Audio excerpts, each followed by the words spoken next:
You know the very mysterious circumstance of Mary's pregnancy, and many people were not able to recover from that shocking news that Mary returned from the hill country of Judea 3 months pregnant, out of wedlock. At yan ay lagi nilang ipinaparatang sa Panginoon, hindi na yan nalimot. And this is one cause of great rejection even today, when we reject how people were conceived. Mark 6:3, isn't he the carpenter, the son of Mary? Instead of being called the son of Joseph, people were saying the son of Mary. Now, this is loaded with meaning. Ibig nilang sabihin, kilala natin kung sinong ina, pero hindi natin kilala kung sino ang ama. Nailaman. John 8:41, they said to Jesus, we are not illegitimate birth. Na ang parang clue nito siya sabi, kami, kilala namin kung sino ama namin, ikaw, kilala mo ba? Hanggang ngayon, maraming mga tao nare-reject dahil sa kung sino ang magulang nila, kung kailan sila ipinaglihi, and all of that. Can't we just treat people as individuals instead of treating them as children of their parents, labeling them as members of so-and-so family? People rejected Jesus because of his roots and even ethnicity. John 1:46, when told about Jesus, Nathanael asked, can anything good come from Nazareth? Knowing that Jesus is a Nazarene. Ginajudge siya, dire-reject kung saang bayan siya lumaki at kung taga-ron siya. Can't we treat people as individuals instead of blocking them with certain groups? Ito Nazarene, ito Southerner, ito Northerner, etc. People rejected Jesus because of his ministry, because of his vocation. Mark 3:21-22, when Jesus' family heard what he was doing, they thought he was crazy and went to get him under control. Some teachers of the law of Moses came from Jerusalem and said, this man is under the power of Beelzebul, the ruler of demons. He is even forcing out demons with the help of Beelzebul. So sariling pamilya ni Jesus, hindi naniwala sa kanyang ministry at pinagkamalan siyang baliw. In fact, they came to collect him and put him under control. His family accused him of being crazy. The religious leaders accused him of being itatwa. Different, unconventional ideas and teachings were also the reasons why Jesus was rejected. Kakaiba mag-isip, kakaiba ang takbo at direksyon ng kanyang iniisip, therefore ni-reject. Luke 4:28-29. When the people in the meeting heard Jesus say this, they became so angry that they got up and threw him out of town. They dragged him to the edge of the cliff on which the town was built because they wanted to throw him down from there. So you don't want the idea, so you kill the thinker. You don't like the message, you kill the messenger. Can't we just refuse the idea without rejecting the whole person? There's a lot of rejection that happened in Jesus' life. And why are we essaying this now? Because the same rejections happen. Pwede natin sabihin, hindi ko gagawin yan kay Jesus, pero maaaring ginagawa natin sa sarili nating anak, magulang, asawa, kapatid, kaibigan, kapitbahay. People rejected Jesus because of his brilliance, because of his celebrity and popularity. Matthew 27:18, Pilate knew that the leaders had brought Jesus to him because they were jealous. Must we really extinguish the brighter flame? But you say, Jesus was born that way. All of those reasons why he was rejected were actually natural to him. He was born that way.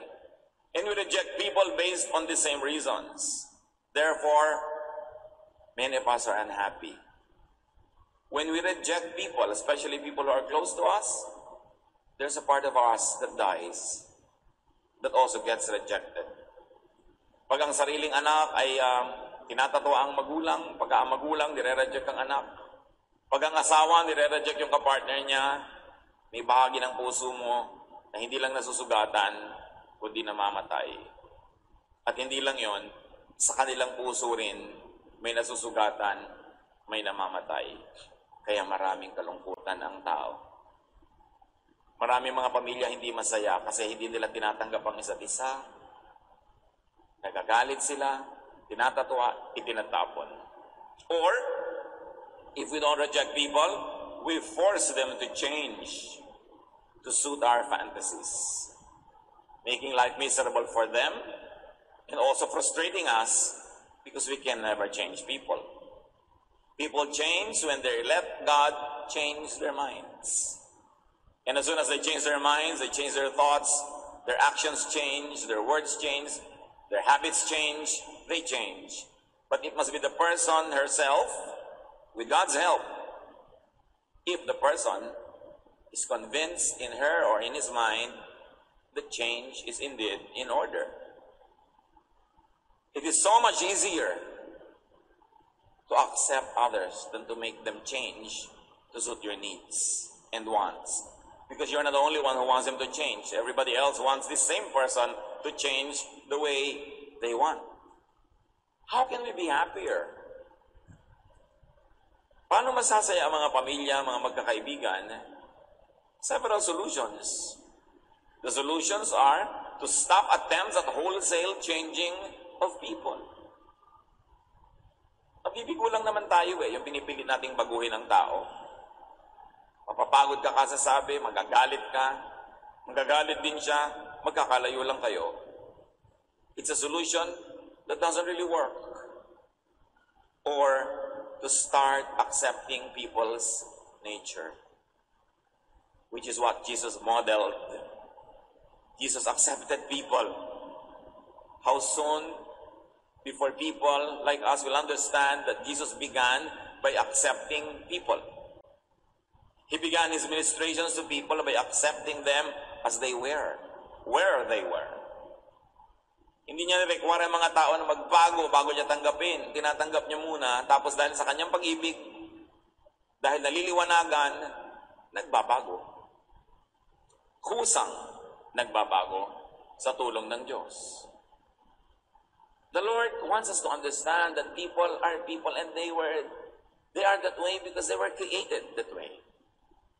Yes, indeed, some people are that way because of nurture, but it's really mostly because of their nature.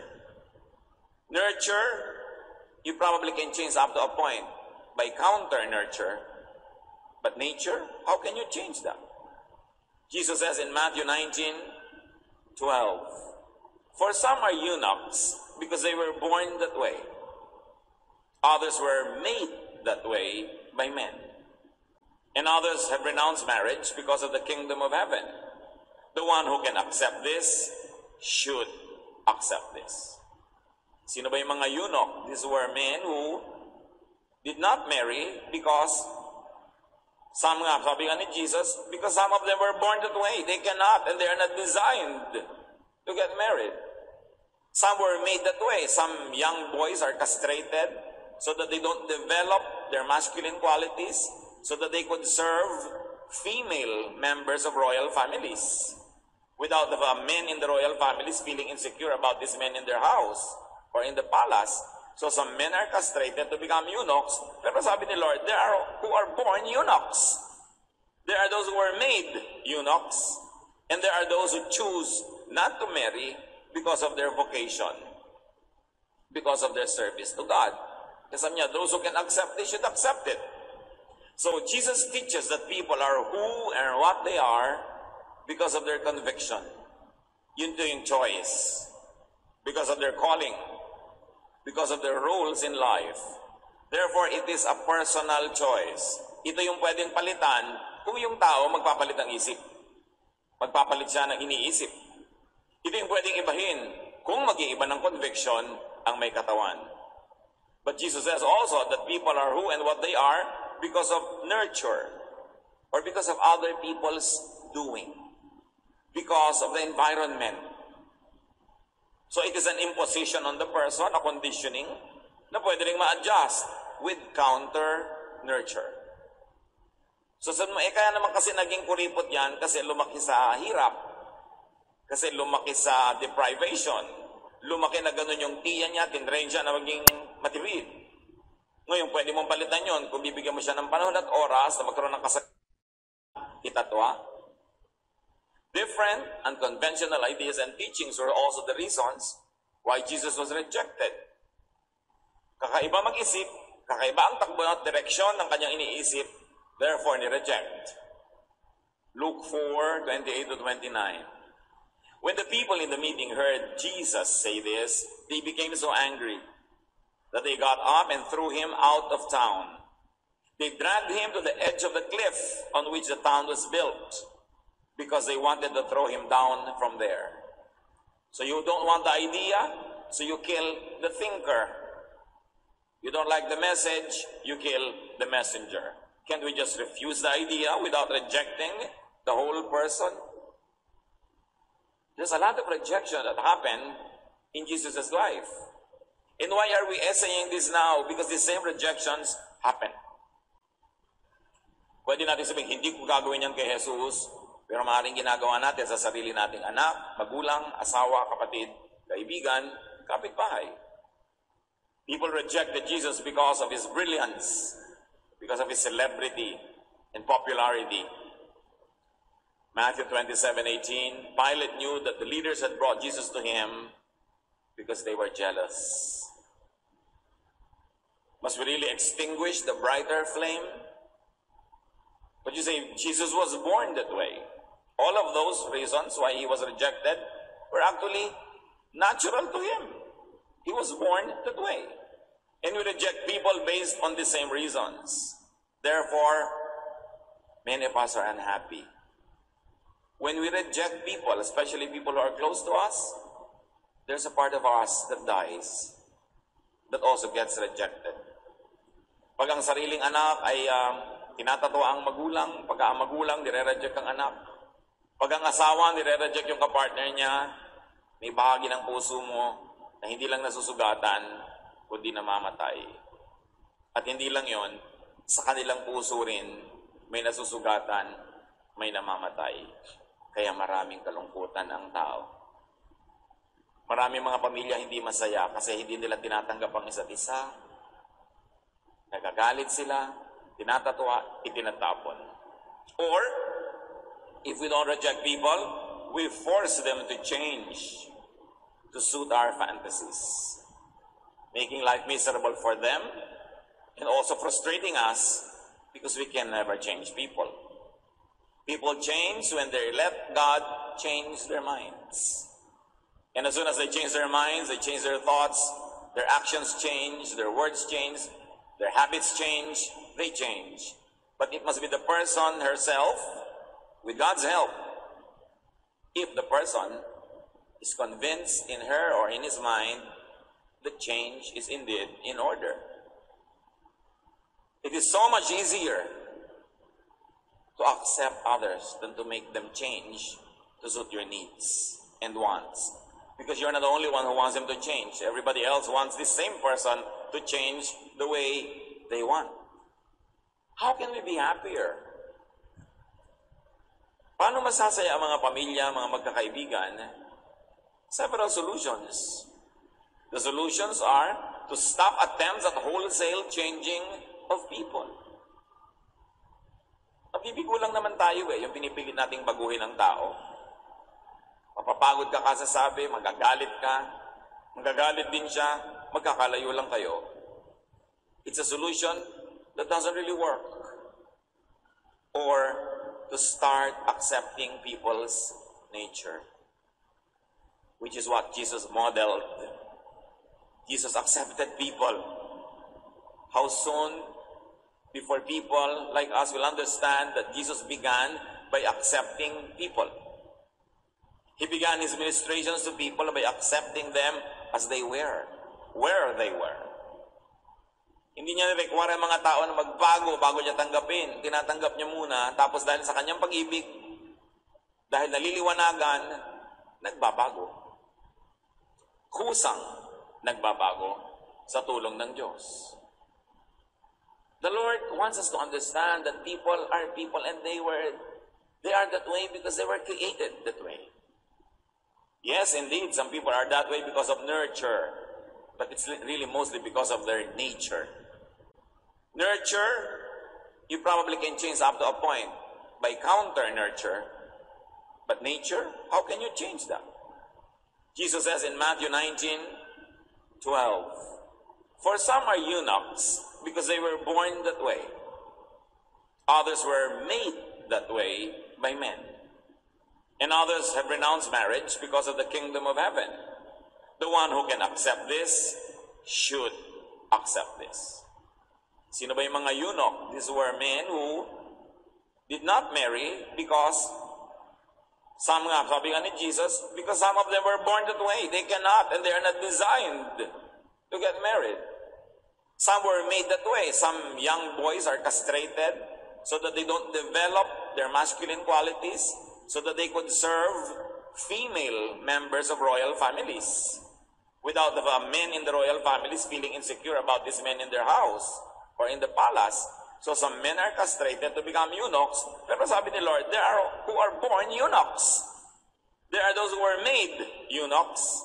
And there are those who choose not to marry because of their vocation, because of their service to God. Kasi sabi niya, those who can accept, they should accept it. So Jesus teaches that people are who and what they are because of their conviction. Yun to yung choice. Because of their calling. Because of their roles in life. Therefore, it is a personal choice. Ito yung pwedeng palitan kung yung tao magpapalit ng isip. Magpapalit siya ng iniisip. Ito yung pwedeng ibahin kung mag-iiba ng conviction ang may katawan. But Jesus says also that people are who and what they are because of nurture or because of other people's doing. Because of the environment. So it is an imposition on the person, a conditioning, na pwede rin ma-adjust with counter-nurture. So kaya naman kasi naging kuripot yan kasi lumaki sa hirap. Kasi lumaki sa deprivation. Lumaki na ganun yung tiya niya, tinrain siya na maging matiwid. Ngayon, pwede mong palitan yon kung bibigyan mo siya ng panahon at oras na magkaroon ng kasakit. Therefore, people are people because of genetics. It is inborn. Hindi pwedeng ibahin ng may katawan o ng ibang factor. Kahit pumutok ang bulkan, tamaan siya ng kidlat, kumulog, kainin siya ng lupa, hindi siya maiiba kasi born that way. So tatlong reason, bakit tayo ganito? Una, pinili natin, pwede tayong pumili ng iba.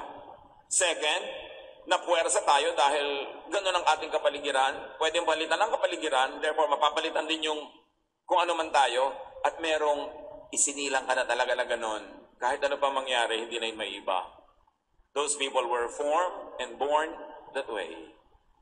Why are we discussing these three types and reasons why people are who they are? Because it will help us understand and accept people. It will also guide us in ways that we can influence people positively with realistic expectations of how much we can influence people, how much we can be factors in changing them, and how much we should just accept. Psalm 58 verse 3, "Even from birth the wicked go astray. From the womb they are wayward and speak lies." Of course, very metaphorical, symbolic, this is poetry, but the message is the same. May mga taong likas na gano'n na. Pinanganak na silang ganon. Pinaglilihi pa lang sila, ganon na sila. Kulang na lang sabihin genes eh. Genetics. They did not have the word for it, but they're actually talking about it. People and other creatures are who and what they are because of genes. Genesis 30:38-39. When the flocks were in heat, they mated, and they bore young that were streaked or speckled or spotted. Siyempre, kung ano yung magulang, ganun yung anak. Predetermined from and by the genetic pool. There are people who are predisposed to be this or that because that is their genetic composition. They don't become like that. They were designed, made, and born like that. To be that. At habang iniisip natin ito mga kapatid, i-apply natin agad sa inyong magulang, sa inyong anak, sa inyong kapatid, sa inyong kabiyak, kaibigan. Baka ang laki-laki ng tunggalin ninyo na pinipilit niyo siyang ibahin. Meron siguro talagang pwedeng iba kung conviction o decision lang niya maging ganon. Meron naman na palaki lang kasi siyang ganon, pwede mo namang i-reprogram, pero meron talagang ipinaglihi pa lang siya, ganon na. Dapat nating kilalanin yon para gumanda, umayos ang ating pakikitungo sa kapwa. At hindi maging full of pressure. Maraming mga wives ang reklamo, ang husband sila tamad. Ewan ko kung may nakita na kayong tamad na sumipag. Pero most of the people that I know of and have heard about, kinakamatayan na nilang tamad. Sa katamaran nga nila, ayaw nilang mamatay. Tinatamad silang mamatay. Ngayon, kung nagre-reklamo ka, ang asawa ko po tamad, araw-araw reklamo mo, buwan-buwan, taon-taon, hindi ka nasasaya. Mas madali na sigurong tanggapin mo na lang talaga, no return, no exchange, tamad ang napangasawa mo. Hindi lang naman husband, kuminsan wife. Ayaw nang bumangon. Hindi naman tasa, pero lagi nakatihaya. Ayaw magligpit, ayaw maghugas. Eh, yan ang napakasalan mo. Dapat kilalanin mo bago mapakasalan. Sa palagay mo, magbabago dahil lang nagpakasal kayo? Mabibigo ka. At tatahimik ang buhay mo kung tatanggapin mo na lang yon. Kasi araw-araw hidwaan. Ang uwi, hiwalay. Makikipagsapalaran ka ngayon, papartner ka uli sa iba. Ang sipag nga, pero OC. Talagang kahit nakahiga ka na, papabangunin ka pa niya para ayusin niya yung sapin ng kama ninyo. Nabaligtad naman, pero hindi mo rin yun mababago. Marriage is acceptance. It's not a reformatory institution. When people ask me, do you think, Pastor, I'm ready to get married? I say, are you ready to accept everything about the person you will marry? That you cannot change that person and you should not even attempt. Because you will be a grand failure. So I'll pray that God will change him. God does not change people. Dapat nating ma-realize yun. Sabi nga niyo, be changed by the renewing of your mind. God helps us change by the renewing of our mind. But first you have to decide that you want to change. And if the person does not decide to change himself or herself, no outside force can change a person. Punishment, reward can alter behavior, but only for a while. When the punishment or the reward is not there anymore, the person will revert to himself, to herself. Meron talagang kanya-kanyang katangian ng tao.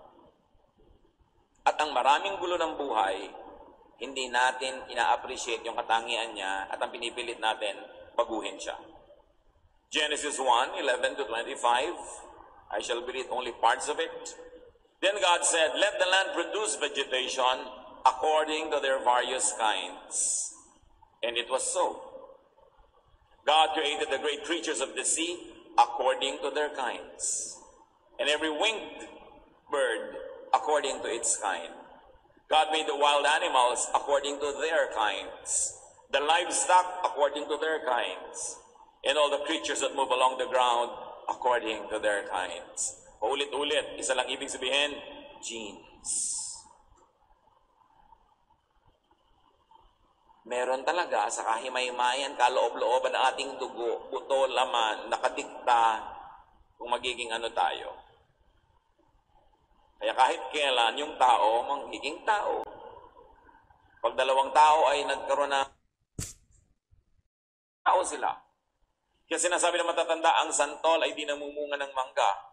Yes, kung yung santol, siya mismo santol siya, ibig sabihin hindi siya magiging mangga kahit kailan.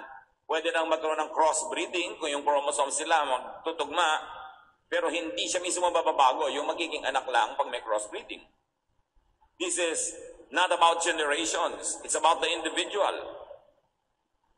Kahit patayin mo halimbawa lahat ng maramot, hindi mo mauubos ang maramot sa mundo dahil sa susunod na generation may mga lalabas na maramot, anak nung hindi maramot. Bakit? Because in our genes, nandun ang maraming ugali. Yung maramot at hindi maramot, yung mainis at yung bulagsak, yung masayahin at yung malungkutin, nandun lahat. Kaya lang, yung pagtitimpla ng mga genes sa paggawa ng isang nilikha, ang Diyos ang gumagawa. Isipin nyo kung gaano karaming lola nyo. Gaano karaming lolo. both side, mother side, father side, hanggang makarating kayo kay Adan at Eva. Ang dami nun, di ba? So, kaninong lola ka kukuha na hugahan ng paglalakad, yung kung paano ka maglakad? Kaninong lolo ka kukuha ng korte ng ilong? Kaninong lola ka kukuha ng sungit o ng bait? Yun tinitimpla ng Diyos. At pag tinimpla ka na, ikaw na yun. Pero dala-dala ng genes mo, yung ibang ugali na hindi lumabas sa'yo, lalabas sa anak mo. Kaya kung minsan yung mga sakit ng pamilya, dumulundag. Hindi lumalabas sa generation na ito, pero sa mga anak, maglalabasan. Because there are recessive and dominant genes. Some genes dominate and become very pronounced in one person, while the recessive genes are lying, sleeping in that person, ready to come alive in another generation. Kung sinong makasama naman niyang kapartner nitong tao na ito, na meron ding mga sarili-sariling ninuno. In other words, ang daming posibilidad ng tao, kaya uubusin mo lahat yung ganitong uri ng tao para maubos, hindi ka magtatagumpay. Next generation, maglalabasan yung mga traits na yun uli. So, anong ibig sabihin ng lahat ng yan? All creatures and their genes are created and designed, constituted, and reconstituted by God. Kaya pagka ang isang babae at isang lalaki ay nagkaroon ng anak, malay nila kung ano magiging 139:13. For you created my inmost being. You knit me together in my mother's womb. Alam nila yun nung araw. Isipin nyo yan. Iba lang ang terminology. And this uniqueness of an individual is applying to all. To everyone. Lahat kakaiba. Walang magkamukhang magkamuka kahit kambal. John 1:1-4, in the beginning was the one who is called the Word. And with His Word, God created all things. Nothing was made without the Word. Everything that was created received its life from Him. And His life gave light to everyone. Malinaw na malinaw. Walang nilikha na hindi nilikha na kasama si Jesus sa paglikha. Walang nilikha na tumanggap ng anumang buhay na hindi galing sa Diyos. All people, even those you don't like, are created by God. Satan does not create. Satan only steals, kills, and destroys. God na nag-create. So, ibig niyo po sabihin, kahit yung tatay ko, kahit yung tiya ko, kahit yung kapitbahay namin, lahat Diyos ang lumikha. Diyos lang ang pwedeng lumikha. Eh, bakit gano'n ang ugali? Eh, ikaw, ba't ganyan ka? Meron tayong mga katangian, depende kung anong hahanapin at tititigan mo sa isang tao. Creatures, no matter how others find fault in them, are all wonderful. How will you be happy? When you focus, when you find that wonder. When you choose not to focus on what you don't like, but to try to look for something that will make you happy, especially in people who are permanently connected to you. You will always find something to be complaining about, but it depends on where you would like to look at. Look for what will make you happy. No one is perfect, so no one could be perfectly wrong. No one could be perfectly offensive and disagreeable. So you find areas of commonalities where you can find happiness. Lalo sa pamilya mo. Sa mga tao, hindi mo pwedeng iwagwag at itapon. Psalm 139:14, I praise you because of the wonderful way you created me. Everything you do is marvelous. Of this, I have no doubt. This is a person at peace with himself. Sinasabi niya, I am marvelous. You created me marvelously. This is not conceit. Hindi yabang, kaliwanagan, enlightenment, realization. Have you realized that you are wonderful? Of course, many people over-realize that. No? Pero first is to be at peace with yourself. To realize that God made you, God created you, no matter what people say against you. Sometimes we are conditioned to think lowly and to think negatively of ourselves because of what people say or expect. But a person who says, I thank you, God, because you made me wonderfully, you are at peace with yourself. And that can be the beginning of being at peace with others too. Because once you have accepted yourself and appreciated how you were created by God, you will be ready to appreciate others. Many of us are unable to appreciate others because we have not appreciated ourselves yet. You cannot give what you do not have. Kaya sabi ni Lord, love others as you love yourself. Hindi sinabing love others only. The presumption is you will love yourself. That is good. But don't stop at that. Love others also the way you love yourself. So appreciate yourself. Appreciate God who made you. Stop complaining about what you do not have and start being thankful for what you have. You cannot have everything. Although all the genes and all the potentials are in you, only one of those genes would be dominant in your life. Kaya kailangan, huwag na tayong magpagod trying to always be somebody else. Desiring this man's art or that man's scope with what I most enjoy, contented least. Sabi ni Shakespeare. Hinahanap mo sa iyo yung wala. Hindi mo tuloy napapansin yung nandyan. Hinahanap mo sa kapwa mo yung wala. Hindi mo tuloy napapansin kung ano ang mayroon. And this is where happiness lies. In finding people to be wonderful. Di ba yung mga tao nagpapaligaya sa inyo, yung nakikita nyo wonderful siya. Pero sabi ng Bible, everybody is wonderful. Kailangan lang mahanap mo yun kung ano yung wonder sa Kanya. Creatures are not to complain about how they or others are made. Isaiah 45:9, the Lord said, Israel, you have no right to argue with your Creator.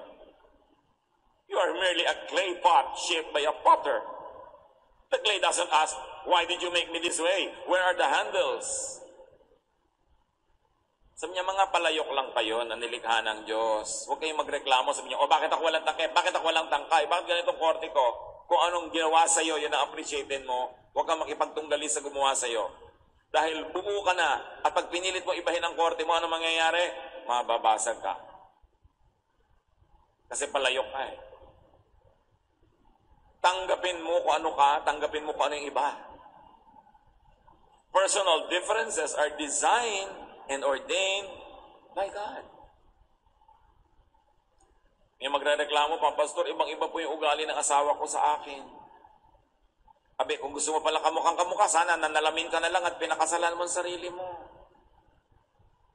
Talaga bang in love ka sa sarili mo na gusto mo pati asawa mo, kamukha mo? Pasalamat ka nga at yung hindi mo ginagawa, ginagawa niya. Yung ayaw mo, gusto niya. At least, gusto niya yung likod ng bangos, gusto mo yung tiyan. Di ba? Ang sarap niya kasama kumain.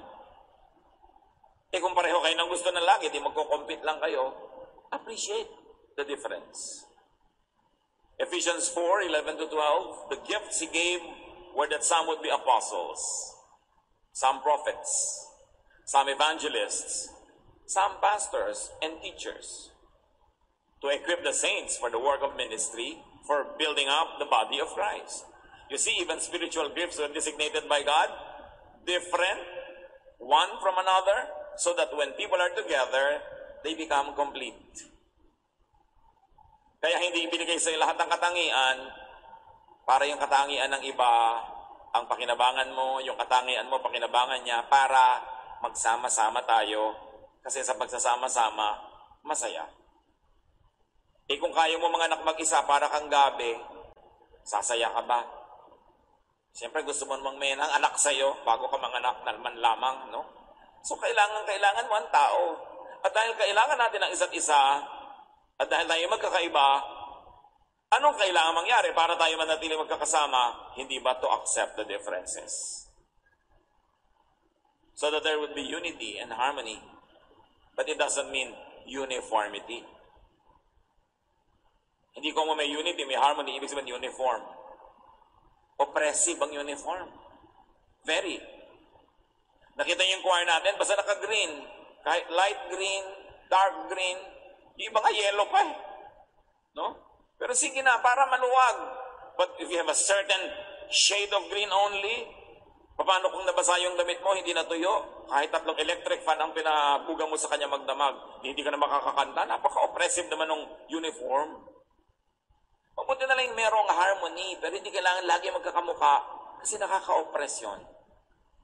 Luwagan ng buhay. 1 Corinthians 12:11, all these are activated by one and the same Spirit, which allots to each one individually, just as the Spirit chooses. So yung gifts, iba-iba rin. Wala dapat mayabang. Ako yung preacher, ako yung teacher, ako yung kung ano-ano. Ako yung singer, no. Iba-iba ng gifts. Merong nasa stage, may nasa likod, may nasa harap, may nasa gilid. Kanya-kanya ng papel. Pag pinagsama-sama mo, buo yung body. Because God likes variety. God is not a God of sameness. Walang magkakamuka, walang fingerprints na magkakamuka. Kahit 7 billion people on earth, walang magkakamukang fingerprints. Especially when you look at the eye now, which is the new object of identification, mas differentiated doon ang mga tao sa mata. Kaya sa mga modern airports ngayon, yung mata mo na ang tinitingnan. Dahil nalalaman, ikaw talaga yan, kaisa-isang ikaw lang ang may ganong mata. People are to accept, appreciate, and benefit from and love each other's differences. It's the only way to be happy. Romans 15:7, honor God by accepting each other as Christ has accepted you. And how has Christ accepted us? Unconditionally. Nawawala yung tension when you accept. When you reject, may tension. Therefore, there is happiness. Accept your child, even though you had other ideas what your child should have been. God created your child. Meron tayong mga katangian, depende kung anong hahanapin at tititigan mo sa isang tao. Creatures, no matter how others find fault in them, are all wonderful. How will you be happy? When you focus, when you find that wonder. When you choose not to focus on what you don't like, but to try to look for something that will make you happy, especially in people who are permanently connected to you. You will always find something to be complaining about, but it depends on where you would like to look at. Look for what will make you happy. No one is perfect, so no one could be perfectly wrong. No one could be perfectly offensive and disagreeable. So you find areas of commonalities where you can find happiness. Lalo sa pamilya mo. Sa mga taong hindi mo pwedeng iwagwag at itapon. Psalm 139:14, I praise you because of the wonderful way you created me. Everything you do is marvelous. Of this, I have no doubt. This is a person at peace with himself. Sinasabi niya, I am marvelous. You created me marvelously. This is not conceit. Hindi yabang, kaliwanagan, enlightenment, realization. Have you realized that you are wonderful? Of course, many people over-realize that, no? Pero first is to be at peace with yourself. To realize that God made you, God created you, no matter what people say against you. Sometimes we are conditioned to think lowly and to think negatively of ourselves because of what people say or expect. But a person who says, I thank you, God, because you made me wonderfully, you are at peace with yourself.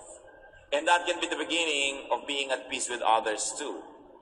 Because once you have accepted yourself, and appreciated how you were created by God, you will be ready to appreciate others.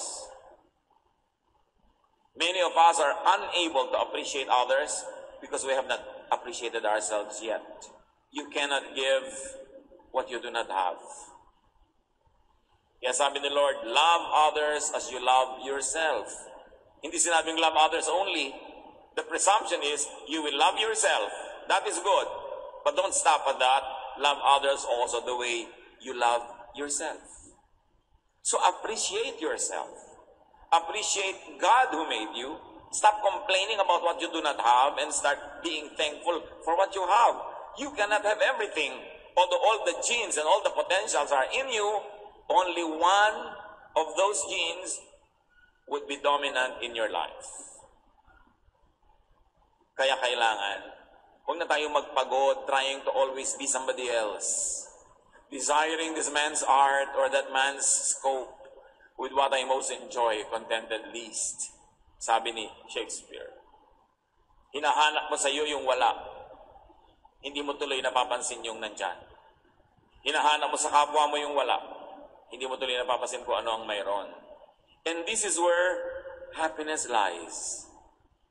In finding people to be wonderful. Di ba yung mga tao nagpapaligaya sa inyo, yung nakikita nyo wonderful siya. Pero sabi ng Bible, everybody is wonderful. Kailangan lang mahanap mo yun kung ano yung wonder sa kanya. Creatures are not to complain about how they or others are made.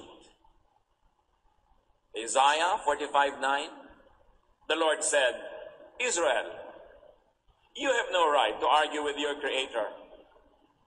You are merely a clay pot shaped by a potter. The clay doesn't ask, why did you make me this way? Where are the handles?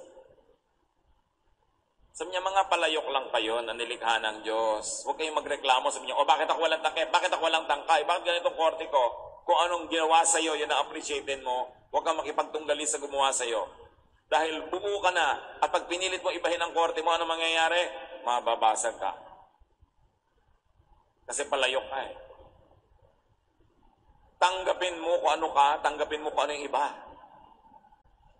Personal differences are designed and ordained by God.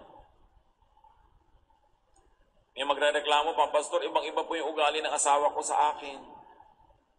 Abi, kung gusto mo pala kamukhang kamukha, sana nanalamin ka na lang at pinakasalan mo ang sarili mo. Talaga bang in love ka sa sarili mo na gusto mo pati asawa mo, kamukha mo? Pasalamat ka nga at yung hindi mo ginagawa, ginagawa niya.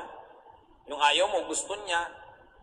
At least, gusto niya yung likod ng bangos, gusto mo yung tiyan. Di ba? Ang sarap niya kasama kumain. Eh kung pareho kayo ng gusto ng lagi, di magko-compete lang kayo. Appreciate the difference.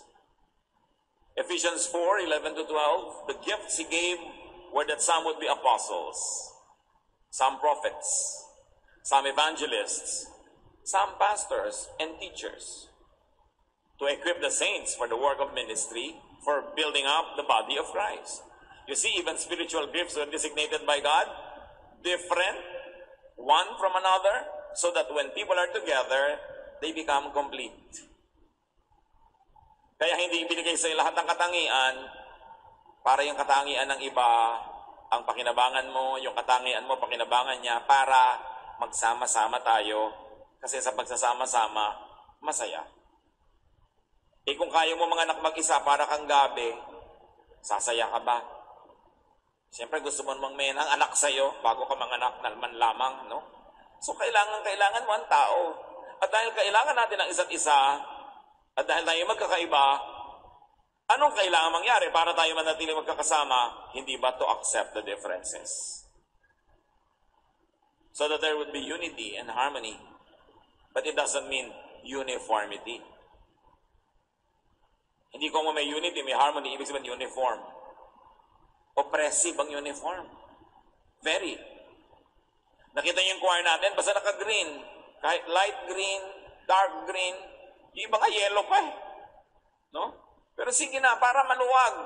But if you have a certain shade of green only, paano kung nabasa yung damit mo, hindi natuyo? Kahit 3 electric fan ang pinabuga mo sa kanya magdamag, hindi ka na makakakanta. Napaka-oppressive naman ng uniform.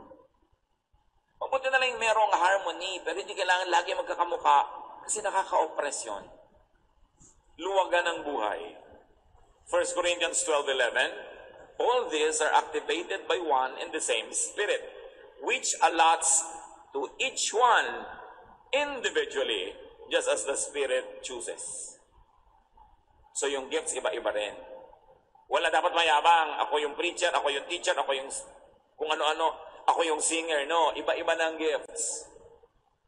Merong nasa stage, may nasa likod, may nasa harap, may nasa gilid. Kanya-kanya ng papel. Pag pinagsama-sama mo, buo yung body. Because God likes variety. God is not a God of sameness. Walang magkakamuka, walang fingerprints na magkakamuka. Kahit 7 billion people on earth, walang magkakamukhang fingerprints. Especially when you look at the eye now, which is a new object of identification, mas differentiated doon ang mga tao sa mata. Kaya sa mga modern airports ngayon, yung mata mo na ang tinitingnan. Dahil nalalamang ikaw talaga yan, kaisa-isang ikaw lang ang may ganong mata. People are to accept, appreciate, and benefit from and love each other's differences. It's the only way to be happy. Romans 15:7, honor God by accepting each other as Christ has accepted you. And how has Christ accepted us? Unconditionally. Nawawala yung tension when you accept. When you reject, may tension. Therefore, there is happiness. Accept your child, even though you had other ideas what your child should have been. God created your child. Accept. Hindi naman napipili yan. Accept your brother and sister. Accept your spouse, very especially. Kasama na ang mother-in-law. Unique din siya. Meron din siyang wonder. Accept your friend. Accept your neighbor. Kailan kaya tayo tatablan nung turo na to ni Jesus? Do not reject people because of their nature. You will only find yourself fighting a losing battle. Do not reject people because of their nurture. If you want, you may offer a counter nurture, but it depends on the person, if the person would react to and accept it. Do not reject people because of their minds. And do not label them crazy or demonic just because they think another way. Tama na yan. Boring na yung pagpipilit natin na yung ibang tao maging korte according to our mold. Stop judging, rating, and labeling people. Stop rejecting people for who they naturally are. Kaya yung mga you reject people because of the color of their skin, because of the texture of their hair, because of their height, because of their accent. Ang mangyayari, sobrang stressful. And stop rejecting yourself for who you naturally are. Aside from doable cosmetics, to exaggerate in trying to change yourself means you are not accepting yourself. Diba, if you were given by the Lord ng ganitong size lang ng breast, edi yun. Bakit naman kailangan palakihin mo hanggang magkasub-sub-sub ka habang naglalakad ka? Kaya tuloy napapahamak, takot-takot ang mga procedure because of self-rejection. Accept yourself. Yung iba sa sobrang pagtutuwid ng mga kulot nilang buhok, nakakalbo pa. Dahil mga mali-maling chemical lang nalalagay sa buhok. Di ba? Yung naglalagay ng mga cheekbone. Minsan pagtakbo, bumababa dito. Kahihila ng mukha, yung pusod, nasa pisngi na. Akala mo dimple. It might look funny, but people are oppressed. People get oppressed. And especially if they have the money to afford the oppression, they keep changing themselves. When will you be at peace with yourself? Up to a point, we can enhance here and there, but don't endanger your health. Napakahalaga yung self-acceptance because Jesus accepts you. And Jesus, God, our Father in heaven, created you. Also, stop trying to change people to suit your wants. Yung batang kaliwete, kaliwete yun. Huwag mo siya i-condemn. Walang masama doon. Mas maging friendly ka sa kanya. Igawa mo siya ng kotse na yung cambio nasa kaliwa. Sobra tayo mag-oppress ng minorities, no? Dapat nating tanggapin. Ito yun. Hindi siya magaling sa math, huwag mong pilitin na maging engineer. Gusto niya ng arts, hayaan mo siya. Created that way. Para stop trying to change your spouse or child or parent to suit your fantasies. Pakukuhian ka lang, latayuan ka lang. Jeremiah 30:23. If you ever change, if people change the color of their skin, or in a leopard that wears spots, pwede mo ba talaga palitan ang kulay ng katawan? Pwede mo ba talaga tanggalin ang mga tumutok sa katawan mo kung ikaw ay isang leopard? Mga stripes kung ikaw ay tiger or zebra? The answer is no. You are made that way. So start or continue understanding, accepting, appreciating individual persons. Not class of persons, but individuals. Start appreciating genes, nature, manufacture, design, function, and uniqueness. 1 Corinthians 12:30. Not everyone can heal the sick. Not everyone can speak different kinds of languages. Not everyone can tell what these languages mean. Pati gifts, iba-iba. So we should start appreciating differences, differentness. Si Lord Jesus, marami siya talagang ibang kakaibang approach. Sa Luke 22:8-10, nung sinasabi niya sa kanyang mga disciples, magpa-Passover meal tayo, pumunta kayo sa isang lugar, ipareserba niyo yung lugar na yon, doon tayo magkikita-kita. Mga disciple, hindi nila alam kung saan pupunta. Anong sabi ni Lord? So Jesus said to Peter and John, "Go and prepare the Passover meal for us to eat." But they asked, "Where do you want us to prepare it?" Jesus told them, "As you go into the city, you will meet a man carrying a jar of water.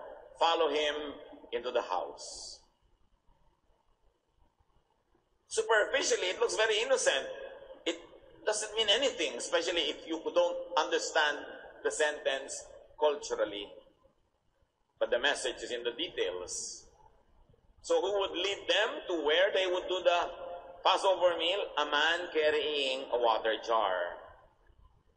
In the Middle East, even in Israel, usually it is the women who carried jars of water.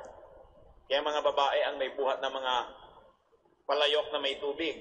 Sa ating mga Kalinga people up in the north, patong-patong na palayok para makatipid ang pagbabalik-balik sa ilog. No? Mga babae pa rin. How would a Jewish man look when he carries a water jar? Paano yun? A very different man led Jesus' disciples. Ganyan. Lalaking may dalang palayok. Gawin yung Kalinga. Ganyan. Drawing ni Manolet.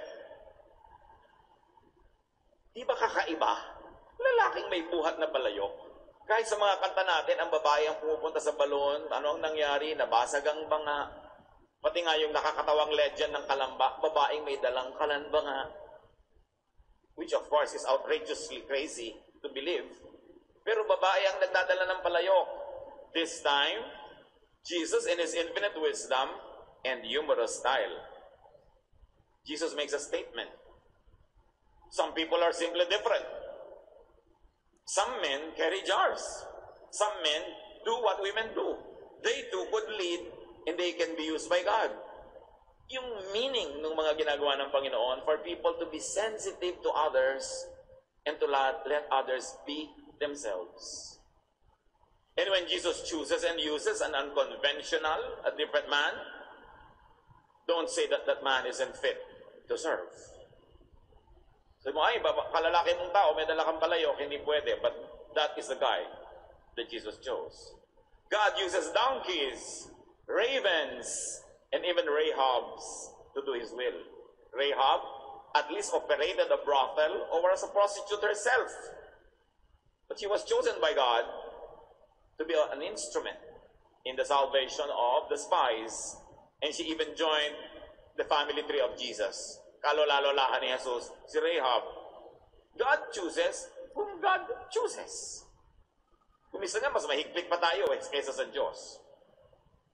The message, brothers and sisters, Jesus accepts people. Jesus accepted people's nature, and His love empowered them to change or to improve through nurture. Jesus accepts first. No qualification. Kaya nga yung kanyang mga disciple, puro mga by today's standards, the disciples of Jesus could never become deacons in today's churches. Hindi sila qualified.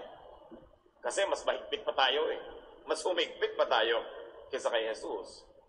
And the trouble with institutional religion is its one-track mission to change people. One time I was passing by a bookstore, nakalagay malaking karatula sa labas, books that can change your life. And you say, who said that I want to change? Why do you presume that I must change? And this is the judgmentalism of religion. At the door, if only they could put up a sign would say, bagay ka ba dito? Bagay ba yung damit mo dito? Bagay ba yung buhok mo dito? O may tattoo ka, bagay ka ba dito? O ang hikaw mo nasa pusod, bagay ka ba dito? Yung rejection, the church has mastered the art and science of rejection instead of acceptance.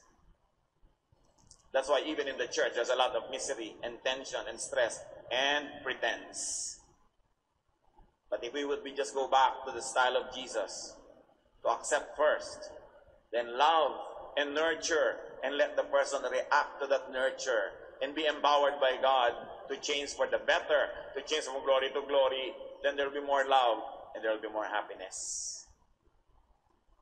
The church, the home, should be sanctuaries of love and unconditional acceptance. You cannot force people to change. They have to make up their own minds to do that. But you create a good climate, a good environment in which they would decide to change for the better. So open up to God's deeper and more basic character and thought. Review. Go back to Jesus. And then accept others and yourself as God is designed and accepts you. You would be happier. Others would be happier. Happiness is in changing what you can and in accepting what you cannot. What should you accept about your child, your parent, your spouse, your brother or sister, your friend? Do it. Accept people and be happier. I'm sure yung mga iba sa atin na nagpilit na baguhin ang kapwa, ipagpilitan yung gusto natin, nabigo lang naman tayo. Patuloy lang tayo nabibigo. Nagkakagalit lang, nag-aaway, nag-iiwalay. Walang kinakawi ang mabuti. Try the style, the way of Jesus. It has always worked. And it is modeled by Jesus Himself.